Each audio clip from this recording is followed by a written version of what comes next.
안녕하십니까. JM신용정보 추심 김실장입니다. 상사채권, 민사채권과 임금체불 또는 보증금 반환, 인테리어, 공사사기, 공사대금, 거래대금 미지급 등 못 받은 돈이라면 24시 어떠한 문의도 가능합니다. 무료 상담이고 위임시, 수수료 후 불제로 운영하고 있습니다. 오늘은 통장 압류나 흔히 대중매체에 나오는 빨간 압류, 딱지를 붙이는 등의 강제 집행에 대하여 알아보겠습니다. 강제 집행이란 무엇인가요? 강제 집행이란 채무자가 채무를 이행하지 않을 경우에 채권자가 법원의 허가를 받아 강제로 채권을 회수하고 집행하는 일련의 과정을 말합니다.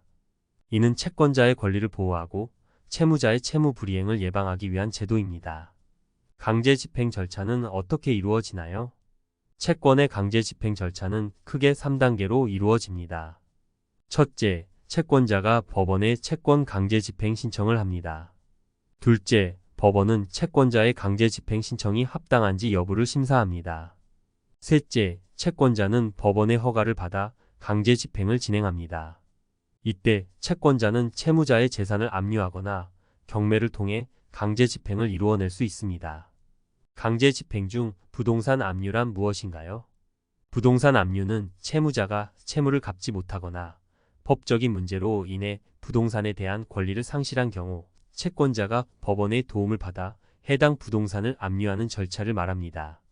압류는 일반적으로 대여금 채권이나 세금 등과 같은 채무의 상환을 위해 이루어집니다. 압류 절차는 보통 다음과 같이 진행됩니다. 먼저 채권자는 법원에 소송을 제기하여 채무자의 부동산 압류를 요청합니다. 법원은 해당 소송을 검토하고 만일 압류 신청이 타당하다고 판단되면 압류 명령서를 발부합니다. 이 명령서는 일반적으로 경찰이나 법집행기관에 의해 수행됩니다. 앞으로의 절차에 따라 압류된 부동산은 일정 기간 동안 경매나 판매 과정을 거쳐 처분될 수 있습니다. 이때 얻어진 자금은 우선적으로 채권자들에게 지급되며 남은 금액이 있다면 그것은 채무자에게 반환될 수 있습니다. 부동산 압류는 주로 대여금 문제나 세금 체납 등에서 발생하지만 다른 사유로 인해도 발생할 수 있습니다. 강제 집행 중 유체동산 압류란 무엇인가요? 유체동산 압류란 채무자의 유체동산을 강제 집행의 목적으로 압류하는 것을 말합니다. 유체동산은 채무자의 재산 중 집기와 물건, 가전제품 등 금전으로 환산할 수 있는 것을 말합니다. 유체동산 압류는 채무자의 재산을 강제 집행하기 위한 가장 기본적인 방법으로 채무자의 재산을 강제 집행할 때 가장 먼저 집행하는 방법입니다.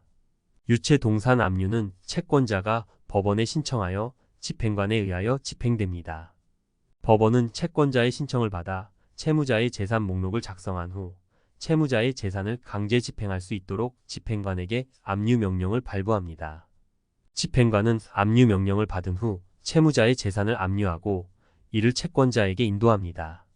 채권자는 압류된 재산을 환가하여 채권을 변제할 수 있습니다. 강제 집행 중 통장 압류란 무엇인가요? 통장 압류는 채권자가 채무자의 통장에 있는 돈을 강제로 빼앗는 것을 말합니다. 통장 압류는 채권자가 채무자에게 돈을 갚으라고 요구했지만 채무자가 돈을 갚지 않았을 때 할 수 있는 마지막 수단입니다. 통장 압류는 채무자의 통장에 있는 모든 돈을 빼앗는 것은 아니고 채권자가 받을 돈만큼만 빼앗습니다. 통장 압류는 채무자의 통장에 있는 돈을 빼앗는 것 외에도 채무자의 신용도에 영향을 미칩니다. 통장 압류가 되면 채무자는 돈을 빌리기가 어려워집니다. 통장 압류를 피하기 위해서는 채무자가 돈을 갚아야 합니다. 만약 채무자가 돈을 갚을 수 없다면 채권자와 합의하여 채무를 줄이거나 갚는 기간을 연장하는 것이 좋습니다. 단 자세히 각 은행 지점에 대하여 압류 신청을 해야 합니다. 오늘은 이렇게 강제 집행에 대하여 안내드렸습니다. 강제 집행은 채권자와 채무자 모두에게 부담이 되는 절차입니다. 채무자는 채무를 제때 이행하면 이런 과정이 필요 없는데 소송으로 승소하여 판결 나더라도 갚지 않는 채무자가 수두룩합니다. 또한 강제 집행은 다른 채권자와도 경합이 일어나는 경우가 많아 혼란스러울 수 있습니다. 재산을 도피, 회피시키는 경우도 많아 저에게 위임되는 경우가 많은데 아무렇게나 강제 집행 남발하셔서 채무자에게 기회를 주지 마시고 문의 또는 상담 한번 받아보시는 게 좋습니다. 언제든 도와드리겠습니다.